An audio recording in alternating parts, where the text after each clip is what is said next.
So Arsenal won, Crystal Palace won. That is the first time that we have taken the lead in a game and not ended up winning it this season. However, we won 8-7 on pens, but it technically goes down as a draw. But we don't care. We're in the semi-finals. It's a win. And bring on the Chelsea. Make sure you follow Kenny Ken 1972 on Insta. This is a football discussion show for entertainment and opinion only. We do not talk about politics, personal targeting, or hate. Merry Christmas, Kenny. Bless up to you. Bless up to your family. Bless up to all your friends. And Kenny, that was a hard watch second half. First half, I think Martinelli found his Brazilian passport. He was laying him on a plate, and it was like, we might rue these chances. Yeah. Second half, they made a double swap at halftime. Martinelli came out in the second half. For me, I would have took him off. He looked crocked. However, we get the lead, and we've somehow got through. Yeah, and big up Kepa for saving the penalty. Yeah. However, that penalty shootout, by the way, some of the penalties were lit. Timber's penalty, we'll get to all of that. However, I just want to say thank you from the bottom of my heart. Yeah, for being a very good friend of mine. Yeah, you showed me mad love, Kenny. Yeah, and you don't have to, because I know a lot of people that don't like me. Yeah, but you like me, and you know what it is. And bless up the community. Bless up to everyone who shows Kenny love. Yeah, and bless up for always saying what you think, Kenny. Yeah, and I hope you have the greatest Christmas, man. Like, honestly, you're a genuine guy, and I really, genuinely, you're a massive credit to my channel, Kenny. Yeah, and you're a very good friend. Yeah, first and foremost, forget the channel. Yeah, you're a fucking credit to me as a person. So, I want to say that first and foremost. Make sure you hype the video and follow Kenny Ken. Yeah, on Instagram, Kenny Ken 1972. Kenny, man, what are you saying? Well, first and foremost, you've done more. You've done a lot for me, more than I've done for you. What people need to realise, right, is that we're not going to go into it, but you've been there through thick and thin, mostly thin, mind you. In the last, since 2001, since 2021, it's been mostly thin. No matter what people, I know what people think. Oh, he talks too much, he dominates, don't get him on, he might stutter a bit, he might go on a bit. But you're the only one person who's consistently stuck by me through thick, and I say mostly thin. Not many people have done that. You know, you're the most genuine person ever. And let's not forget, every YouTuber with every channel owes all their success to you. And they know who they are. Even the people that are not associated with you owe you their help, and they know it, and they will always say thank you. I know they are. I'm not going to, name names, but it isn't an accident that you get invited on a lot of shows that people ask you for advice. People don't realise how much influence and help you've given people on his platform. Yes, outwardly, people would look at the other channel that we appeared on. We were never part of it because that was a closed shop, and obviously they're going to look up to him and say that he gave people a chance. He gave people a chance by just doing it, and people will follow suit. And you can't take that away from the person. But I can tell you one thing: you've done more for YouTubers than he's ever done. You never turn people away because their face don't fit. You've never just thought, right, I can make something out of them and I'll use them and then black people off. You've never done that. And that's why you still get a lot of support. You've been accused of all sorts. Some of it's just heinous. And some of it is just an absolute piss take, Lee. And that's just what it is. It comes with the territory, Kenny. I'll go against the grain. It does. But the fact is that a lot of it's slanderous. And the people that have a go at you, I know, and I've met everyone at football, and I can tell you, I know who the wrongs are and who are the good guys.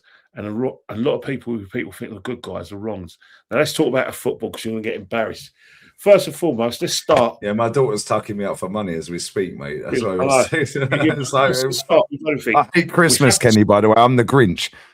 Hey, same here. But let's just start with the positives. That first half was one of our best first halves I've seen probably for a while. Probably since Bayern Munich, because you know what? We moved the ball really quickly. From the kickoff, I thought, you know what? We're going to win this. We're up for this. Madueke was robust. I thought Martinelli had convo and toast. We're winning the midfield battle. Eze was getting on the ball. I thought defensively they didn't offer us anything. They were passive. We were aggressive. Got some really good chances. I thought Jesus' movement was really good. And then in the second half, that's when you worry because you play that well. You create all these chances. Martinelli's he's having a great game. You know when Martinelli's having a great game and really playing well. And then it's 0-0. And you always know that football managers are going to look at the situation and think, you know what? They're not going to be getting away with that in the second half. And credit to Glasner, his substitutions were fantastic. He took off Eddie Nketiah, who basically like illustrated he was pathetic. Yeah, but that's why we sold him, and that's why he doesn't get games at Palace. You know, he did nothing to make friends with his manager and put his manager under pressure to start him. That's why, you know what I mean. And then they took off Convoy, who was struggling, brought on Klein, experience, and you know what they did. And this is the thing that I've been saying for a long, long time on the podcast since Sunderland, and no one's listening. We're not this invincible team that everyone should be scared of. Look what Palace did. They got in amongst us, stopped our passing, got on our faces, became aggressive. You know what they did? By becoming aggressive in midfield and by stopping our passing moves, they made space for Adam Walton. How much time did he have in the first half compared to the second half? In the first second half, we were the ones who were getting in amongst him. He was basically kicking it anyway just to alleviate pressure. But this time, because his teammates worked hard around him, he was on the ball making passes when he wanted to. Don't get me wrong, we still had good chances. Odegaard coming on, put in a good cross for Jesus, who I thought was our best attacker, and you maybe should have put it away. But you look at it's just like Wolves. It looks like a 0-0. We get a set piece, and then they score an own goal, and then after that, we become passive. Yeah, just like we do Wolves. it all the time, Kenny. Yeah, but we did a lot of that last season. I thought this season was a bit different than where last season you always felt that we didn't score the first. We didn't put teams away. It was 0-0. We scored first. Last season we were really passive. We let teams, games, like I said, get away from us. Remember Bournemouth at home where we lost 2-1. We went 1-0 up, passive after we scored. Brentford last season 1-1. We were passive after we scored. Palace as well. Quite a lot of games we're playing like that, and we got back into our bad habits. And I think it's because what it is, we're not used to teams getting in amongst us and getting bodies forward when they play. They're not as good as they think they are. Let's have a go at them. Yeah, and they make their subs earlier than us, which gives them a fresh impetus. Yeah, but if you work for the Sunderland game, we'd be just doing enough to win, and teams wouldn't have the nuts to get in amongst us. But don't get me wrong, we got through. And I have to admit, the penalties were fantastic. They were good. There were players that I thought would miss. Who do you think was going to miss? I thought Saliba would miss. I thought Odegaard would miss. I thought Saliba would miss. I can't lie. Yeah, I thought Odegaard would miss, and for some reason I thought Saka would miss. But it was just pitch perfect. But then Timber's penalty was crazy, by the way. What's the penalty that was? That was the best of the lot. Crystal Palace penalties, apart from Lacroix, I knew he'd miss. Their penalties were quite cold as well. But it's the end of the day, it's a cup tie. What you saw on the 26th of October when they were very passive.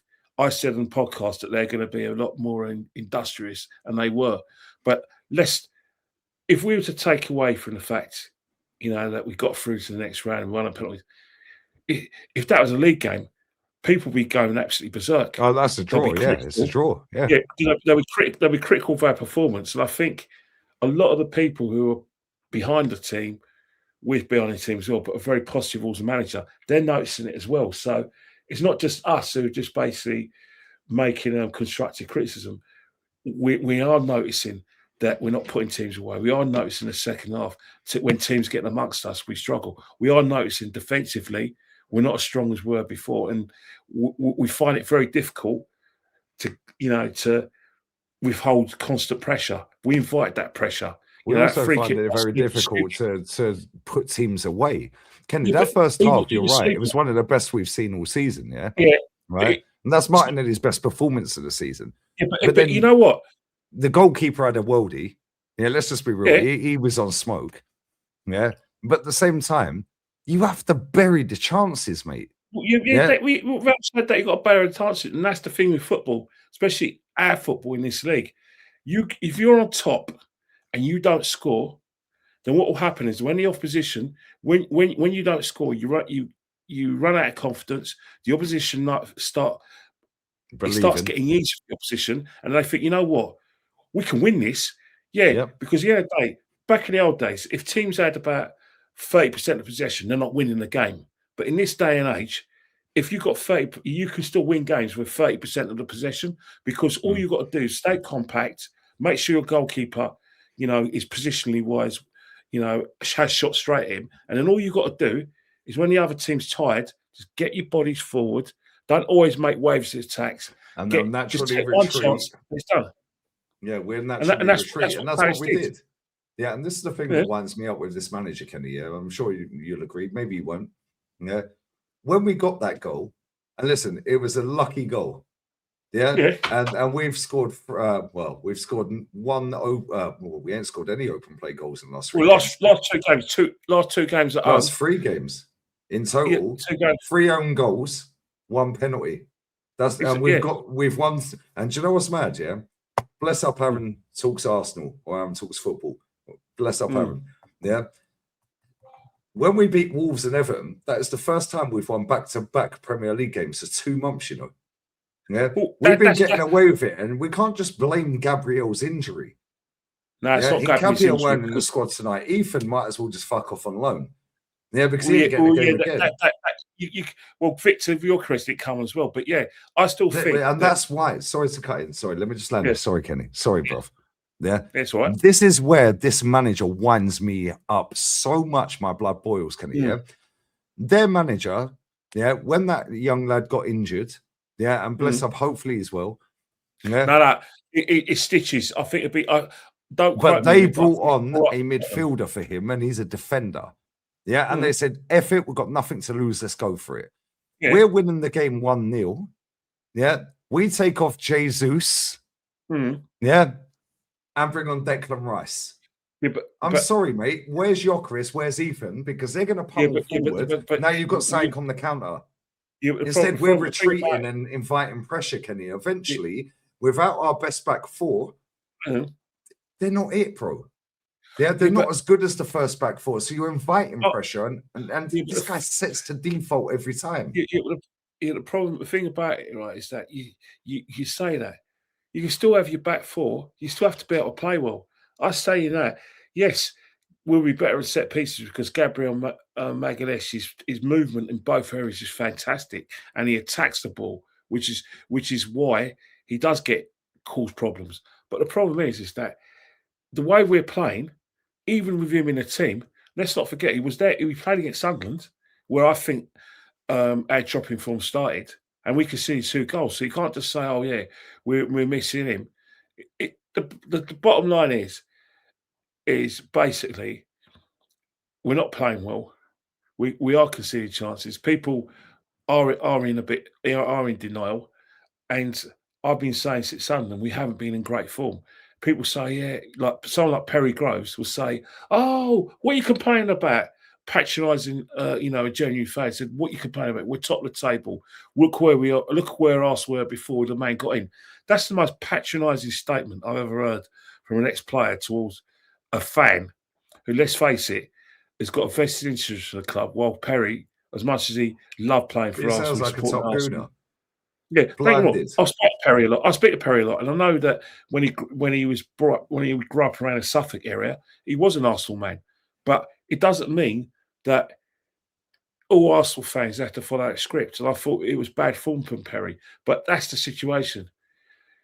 You know what's going to happen. You know what's around the corner. With or without Gabriel, keep on playing like this, and I promise you now, by the time we play Liverpool, we'll be 2 or 3 points behind Man City and probably 3rd. Carry this on by all means, because I'll tell you now, we've got to replicate that first half performance and take it into all the games, because the minute we drop off, and let's face it, we're not exactly blowing teams apart in the league. In Europe, we're fantastic, where teams don't have our energy. Teams don't understand, don't know how to defend against their set pieces. Teams can't, cope with the pace of our game.